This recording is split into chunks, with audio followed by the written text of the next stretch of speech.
मुझे होश आया तो मैंने देखा कि मेरी जिंदगी पूरी तरह तबाह हो चुकी है। सरकार के खिलाफ खड़े होकर इंसाफ की उम्मीद की थी। मेरी बेटी को जलाकर उन लोगों ने राख कर दिया। बीवी को डरा धमका कर उसको पागल बना दिया। मुझे मेरे देश को छोड़कर जाने की धमकी भी दी थी। उन तीनों पुलिस वालों ने मिलकर मेरे साथ साजिश करके केस बना दिया। मेरे पास कोई रास्ता नहीं था।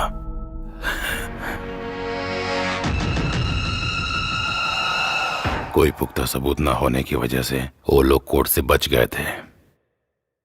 उन तीनों ने अपने जाल में फंसा दिया और मुझे फिर जेल जाना पड़ा। मुझसे मिलने के लिए जेल में एंथोनी आया था। तब मैंने उससे एक ही बात कही थी कि जब मैं जेल से सजा काट कर बाहर आऊंगा तो जिसने हमारे साथ ये सब किया उनसे हम तीनों मिलकर बदला लेंगे। उस वक्त मदद के लिए तुम मेरे साथ रहना। एंथोनी ने मुझसे वादा भी किया था। तुम्हारे हाथ में खत रखकर उसी ने तुम्हें उस अनाथ आश्रम में भेजा था। उन सबको मरना चाहिए। सतीश को मारने में हम कामयाब हो गए, पर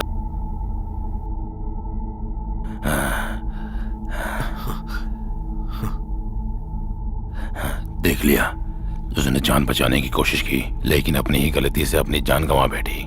भविष्य के एक बुरे हादसे को बराबर करने के लिए मैंने नवीन से एक बात झूठ बोली थी। अब इसके बारे में सच बताना चाहिए क्या? इस खबर को उसको बताना चाहिए। जैसे ही इसकी खबर उसको मिलेगी वो हिल जाएगा। मैंने बदला लेने के लिए बहुत इंतजार किया।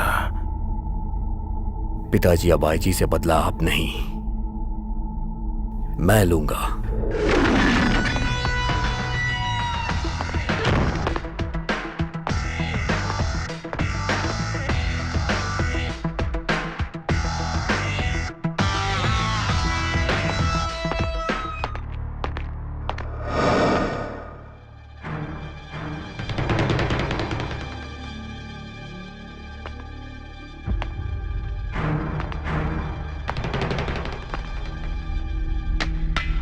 कौन है?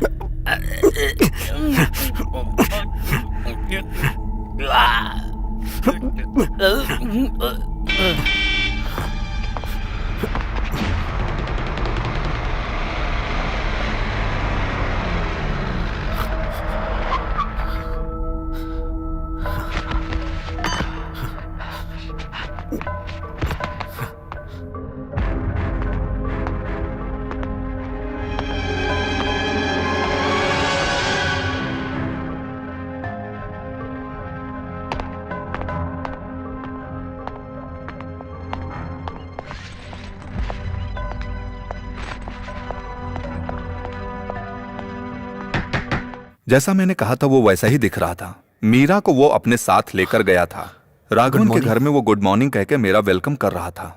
तब वो नहीं जानता था कि सच एक ना एक दिन सबके सामने आएगा ही।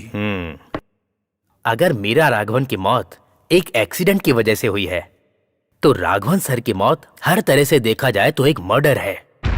हाँ सर, ये सब जिसने किया है वो है राहुल कृष्ण। लेकिन इस बारे में शंकर नारायण और राहुल कृष्णा दोनों ने जो कहानी बताई है वो वेल प्लान्ड है। किसी को शक भी ना हो, ऐसा कैसे हो सकता है? इसका जवाब मैं नहीं दे सकता। कल रात को जिसने मुझे डराने के लिए मुझ पर हमला करके भागने की कोशिश की थी वो पकड़ा गया। अरविंद,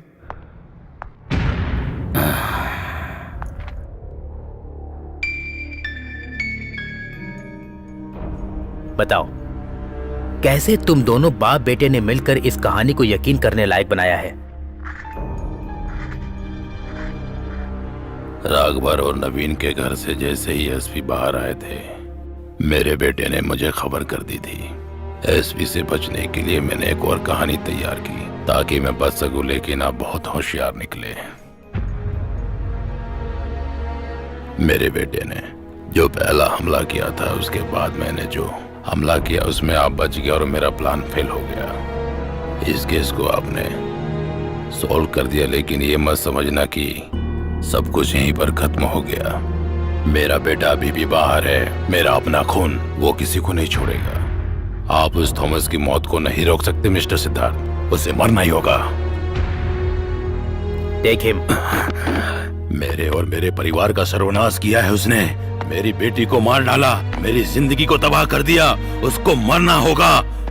अगर आपके अंदर जमीर है तो उसकी मौत के बीच में मत आओ, मत आना, मत आना।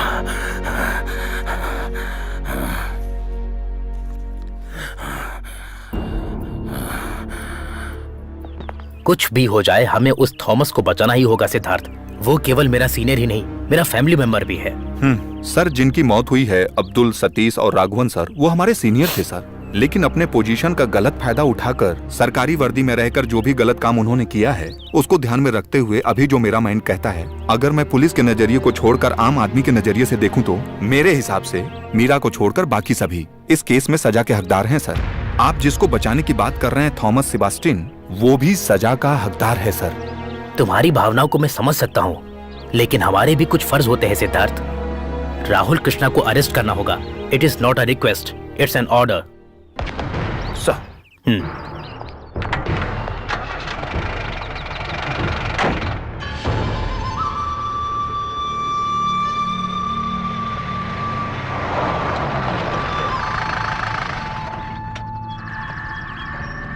अरविंद, उसका घर और उसके आस पड़ोस में चेक करना चाहिए। परेशानी किसी भी रूप में आ सकती है। सिक्योरिटी टाइट करो और खुद फैसला लो। सर, खून होने की स्थिति में सर को इस जगह के अलावा और दूसरा कोई घर नहीं मिला क्या? ये बात मुझे समझ में नहीं आई। वो सब छोड़ो, लेकिन हमें अपना काम करना है।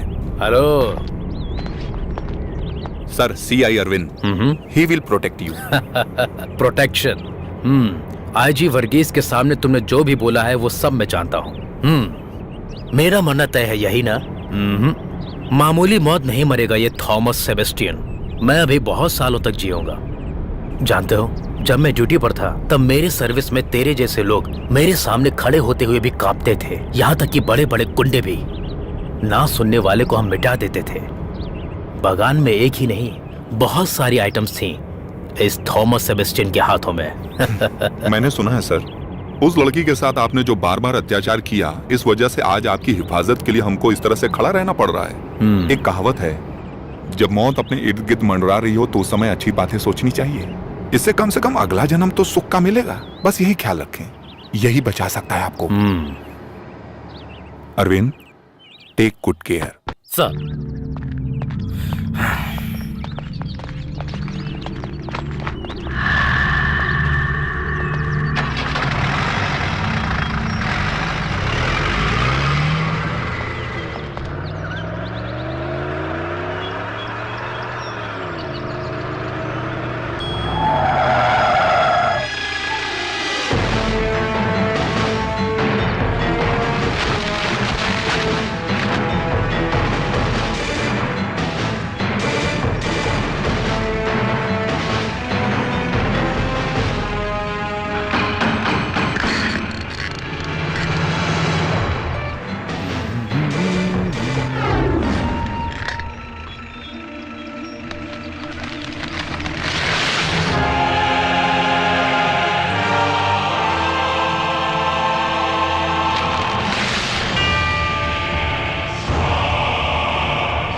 Thank you Siddharth. मैंने तो बस अपनी ड्यूटी की है सर। शंकर नारायण और राहुल कृष्ण आज से हमारी कस्टडी में हैं सर, इसलिए आप बच गए ऐसा मत सोचिएगा। आप जब ड्यूटी पर थे उस वक्त आपने जिन लोगों को तकलीफ दी उनमें से कईयों के बच्चे अभी जिंदा है, आपको पता होना चाहिए। ये याद रखना, कुछ मर गए हैं तो कुछ जीना चाहते हैं। आपने जिन लोगों को तकलीफ दी है उसके बदले में वो लोग या उनके वारिस मरने मारने पर उतारू हो गए हैं। आप जैसे लोगों को मैं ही क्या, कोई भी माही का लाल या कोई भी सुरक्षा बचा नहीं सकती है। सतीश सर और राघवन सर के साथ जो हादसा हुआ वो अगर आपकी जिंदगी में ना हो उसके लिए प्रायश्चित करिए सर, प्रार्थना करिए। अरविंद जी सर।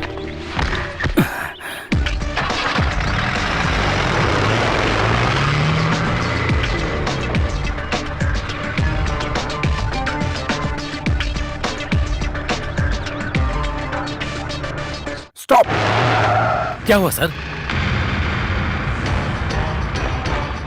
उस पेपर को दो। हाँ।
नहीं, अब कोई मुसीबत नहीं है। पर ये है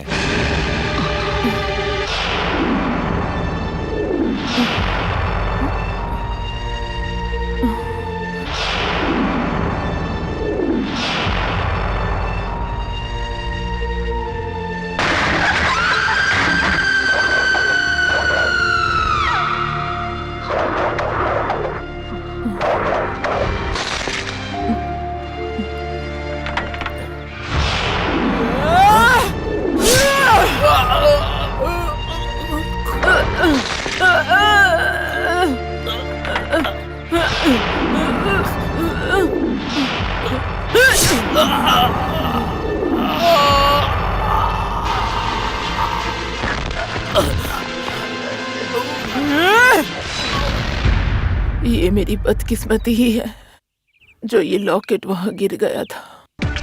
अगर लॉकेट नहीं मिलता फिर भी मैं तुमको ढूंढते हुए यहाँ आ जाता। जब कभी भी कहीं भी कोई घटना घटती है तो कोई ना कोई सुराग मिलता ही है। ये प्रकृति का नियम है।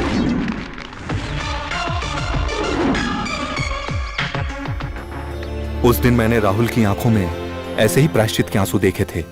आज तुम्हारी आंखों में वही प्रायश्चित के आंसू मुझे दिखाई दे रहे हैं। उस दिन से लेकर आज तक मैं एक मां के दर्द को समझ सकता हूं। हमारे देश में सबूत की कमी के चलते कई ऐसे केसों पर मिट्टी जम चुकी है। एडीजीपी थॉमस सेबास्टियन का केस भी उन्हीं में से एक था।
जब ऐसा कानून चल रहा था तो कई लोग अत्याचार के शिकार हुए थे। अपनी इज्जत और जिंदगी को खोने वाले लोग उन औरतों के आंसुओं के सामने कुछ भी नहीं है।